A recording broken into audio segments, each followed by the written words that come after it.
Hello, I'm author and publisher Mark David Welsh, and today on Cult Cinema Blu-ray Review, we're talking about the latest Eureka Masters of Cinema release, Universal Pictures 1930s Edgar Allan Poe Trilogy, Murders in the Rue Morgue, The Black Cat and The Raven. And remember, if you enjoy this video, don't forget to like, share and subscribe using the buttons below.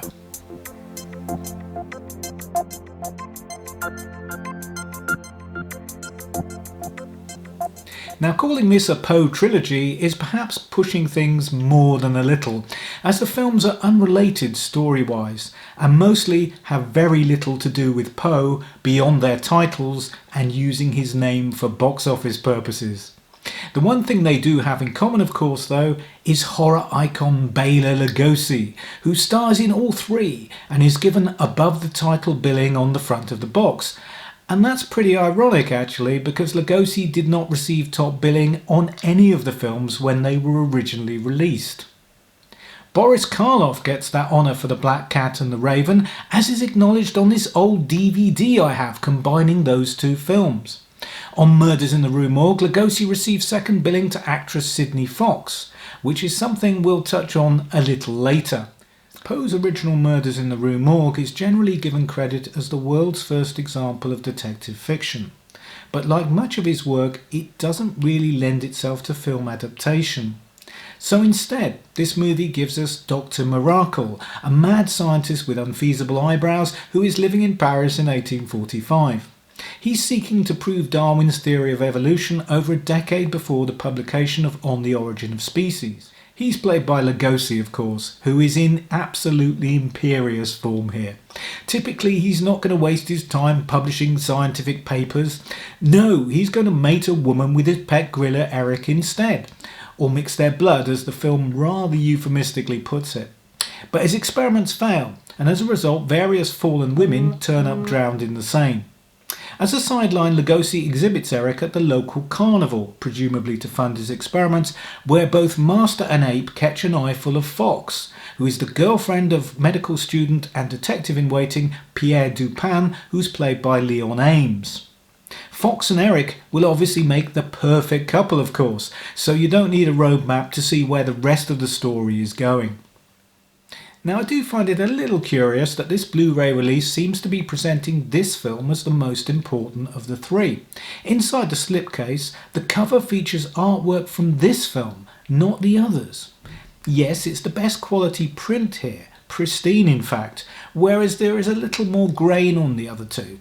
And there are more extras too, so there's more to talk about, but without question, it's the weakest of the three films. Personally, I find that the story has far fewer layers, and the final act seems curiously rushed, very formulaic, and a little dissatisfying.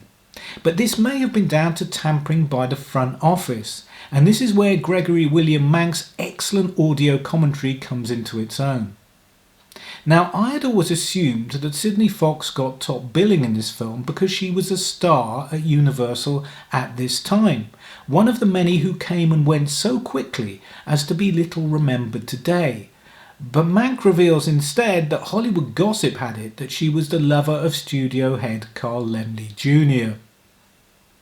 Now, apart from the billing issue, it is a known fact that the film was considerably re-edited for release.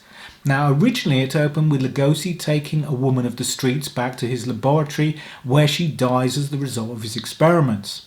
Now, this is a lengthy sequence and, in my opinion, the best in the film, and it establishes Lugosi quite rightly as the star. But it also keeps Fox off the screen for the best part of 10 minutes until the carnival sequence, which in the final release opens the picture. Now, several present-day commentators have actually proposed that a far more extensive re-edit of the film took place and have suggested different cuts as being closer to director Robert Florey's original vision. And their suggestions do make a lot of sense and outline what would have been a significantly better version of the film. The worst piece of tampering, however, was the ridiculous treatment of Eric. Rather than stick with actor Charles Gamora's ape suit for close-ups, the studio insisted instead that Florey film a real-life example at the local zoo and insert those clips. Now, it's unrecorded whether Flory was dissatisfied with Universal by this point, although they had booted him off Frankenstein, but these inserts are of a chimpanzee.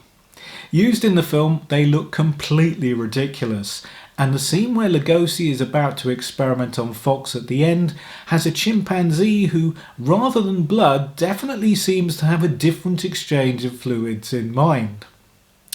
Now, apart from Mank's fine commentary, other extras on this disc include an alternate soundtrack, an interview with genre expert Kim Newman, and an audio recording of Lugosi reading Poe's story The Telltale Heart. The second disc in the set includes both the Black Cat and the Raven, which might make it seem a little like they're playing second fiddle here, but it does mean that you can watch one after the other without taking the disc out of the Blu-ray player. And that's good for me, because I have a confession to make. These are two of my all-time favourite films, and I have been waiting for them to come out on Blu-ray for years. The Black Cat is a 1934 feature directed by Edgar G. Ulmer. The story follows young newlyweds on honeymoon played by David Manners and Jacqueline Wells, who end up in the company of Lugosi's Dr. Vitus Verdigast. He's on his way to visit his old friend Hjalmar Pulzig, played by Boris Karloff, who lives in a wonderfully futuristic Art Deco home built on top of a mass war grave. Both of the horror icons are on absolutely top form here, and the film contains strong hints of necrophilia, incest, as well as torture and Satanism. It's amazing what Hollywood got up to in the pre-code days. And if you're not familiar with the term pre-code, it refers to the Hays Code, which came in around 1936 and enforced censorship on the studios. This is a wonderfully creepy and quite perverted film that actually benefited from some studio interference. After filming was over, reshoots were ordered in order to soften Lugosi's character by tempering his lust for revenge with decency. And this helps the actor give a far more rounded performance than he was usually permitted, and he rises to the occasion magnificently, depicting quite the tragic hero. Manners and Wells's heroic couple are also far better written than usual and provide good support to our gruesome twosome. Audio commentator Mank met and interviewed both of them later in life, and it's always great to have the recollection of those who are actually there and involved with such a distant production. The film is wonderful to look at too, with Karloff's home a triumph of set design and packed with wonderful little gadgets. There are so many memorable images here that it almost qualifies as a character in the film in its own right. Director Ulmer was involved in many of those technical areas, and the film should have been his stepping stone to great things in the industry. But it's not always a good idea to fall in love with the assistant script girl. Not if she's married to a producer who is related to the head of the studio. Extras for the Black Cat include an excellent radio adaptation of the original Poe story read by the amazing Peter Lorre. And finally we come to The Raven, a gloriously demented romp that features Lugosi as Dr. Richard Volin, a brilliant Poe-obsessed neurosurgeon. After saving the life of road accident victim Irene Ware, she becomes yet another obsession. When it seems that his designs on her are about to be thwarted, he is driven over the edge. Not that he really had very far to go, you understand. Recruiting killer on the run Karloff as his sidekick, he proceeds to imprison her family in his basement, which is filled with torture devices, of course, based on Poe's stories, all in working order.